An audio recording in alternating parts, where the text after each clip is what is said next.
Assalamualaikum warahmatullahi wabarakatuh. Hello everyone, my name is Albi Munandar and here I am with my friend here, Rifki Fadila. And in this video, we will presented our material about gender, politeness, and stereotypes. Next slide. Okay, the first is women's language and confidence. Robin Lakoff, an American linguist, stated that women were using language which reinforced their subordinate status. They were colluding in their own subordination by the way they spoke. She identified a number of linguist features which she claimed were used more often by women than by men, and which in her opinion expressed uncertainty and lack of confidence. For example, the first is lexical hedge or villain. For example, the word you know, sort of, well, and you see. Next example is tag question. For example, she is very nice, isn't she? The next is rising intonations and declarative. For example, it's really good. And last is empty adjective. For example, the word divine, charming, and cute. Next slide. Okay. The next is lack of linguist features as politeness device. Uh, in this,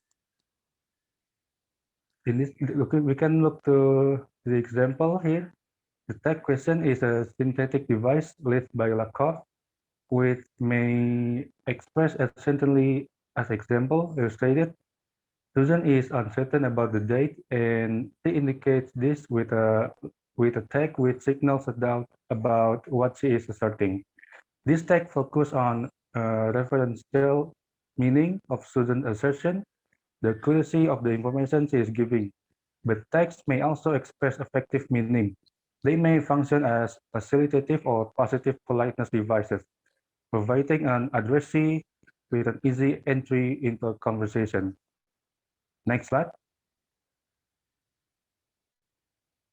So there are many features of interactions which have been shown to differentiate the talk of women and men in particular contexts. The first is interruption. In same gender interruptions were pretty evenly distributed between speakers. In cross-gender interaction, almost all interruptions were from males. We can look at the example here.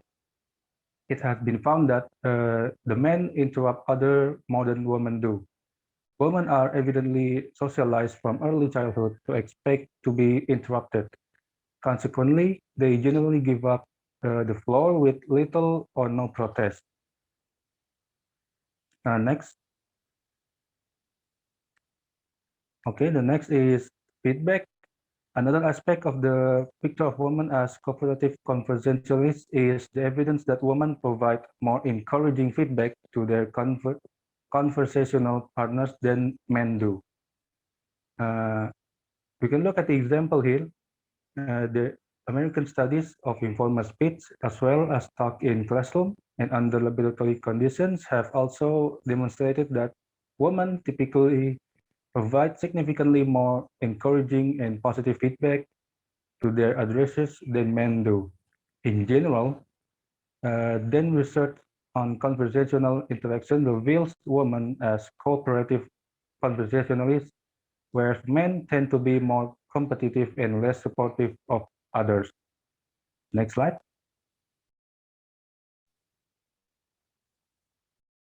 Material will be presented by Rifki. Rifki, time is yours. Okay, thank you, Albi. So this is the last part of interaction. The last one is explanation. So it seems to be the gender rather than occupational status, social class, or some other social factor, which most educatedly accounts for the interactional patterns described. A study of women in business organizations show that women bosses didn't not dominate the interactions, and males dominated regardless of whether they were boss or subordinate. So the societally of subordinate position of women indicated by these patterns has more to do with gender than role or occupation.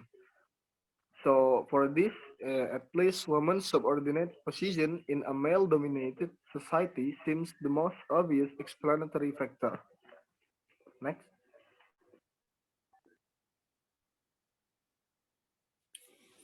So the third point is the gossip. Uh, Gossip describes the kind of relaxed in group talk that goes on between people in formal context.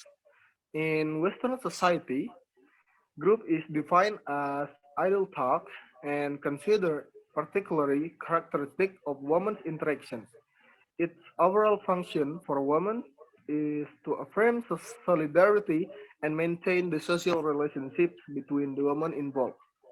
So, women's gossip is focused on predominantly on personal experience and personal relationship, on personal problem and feelings. It may include criticism of the behavior of others, but women tend to avoid criticizing people directly because this will cause discomfort. As you can see on the screen, the table about the gossip for women and men. About the topic, for women, it's about often talk about their personal experience, but for men, it focuses on things and activities. The topics are selected like a sport, cars, and others. And for the focused on, woman is focused on the feelings and reactions, but man is focused on information and facts. For the third one, for the function of gossip for women is to reinforce the solidarity and maintain the social relationships. But the functions of gossip for men is to simply exchange the idea or gain information to each other. Next. The fourth point is the linguistic construction of gender. So, approaching gender identity as a construction rather than as a fixed category. It's also useful in accounting, for example, where women adapt to masculine context and men adapt to feminine context by using features which directly index or are associated with masculinity and femininity. So they also adopt a cool distance style that they don't smile much and they talk that talk. And then men who work in clothing shops and hairdressing salons are in the pub often construct a more feminine identity in this context than when they are in the pub or sport club changing room. They use features which index femininity, such as affectionate terms of address and other characteristics of the cooperative discourse style associated with gossip. Next, the five point is the linguistic constructions of sex. So, examining the relationships between language and sexuality, it involves considering how people construct their sexual identity. So, the researchers have identified a number of features associated with English gay speech, including the use of stereotypically feminine vocabulary items, such as divine, features of pronunciations, such as application, so that T sounds is like the sound, its wavy intonation and dramatic variation in pitch. But of course, it is not the case that all and only gay people such use the features.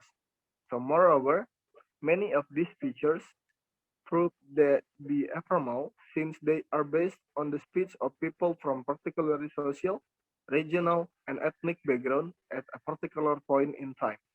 So variation in the sexuality constructed by lesbian in Japanese bars and by Hindi-speaking lesbians in New Delhi is further emphasized that the fact there is no such phenomenon as universal gay variety, even when researchers focus on just one language. Next. So this is the last of our presentation. It's about the sexist language. So sexist language is one example of the way a culture or society convey its values from one group to another from one generation to next. and sexist language encodes the stereotypes that attitude to women and men. So, women also be described or referred to in terms of good imagery, which is equality insulting. They illustrate a common evolutionary pattern in the meaning of word referring to women. So, can language be sexist? Uh, Feminists had claimed that English is a sexist language, and at first sight, it may seem to suggest that a language rather than its speakers are sexist.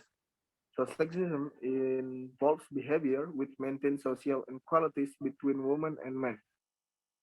By contrast, there appears to be less food imagery which is appropriate for referring only to men, though they are insulting terms such as veg and cabbage, and according to one 11 years old, hardship which many used to be abuse a girl or a boy. So that's all our presentation about this, and thank you for watching this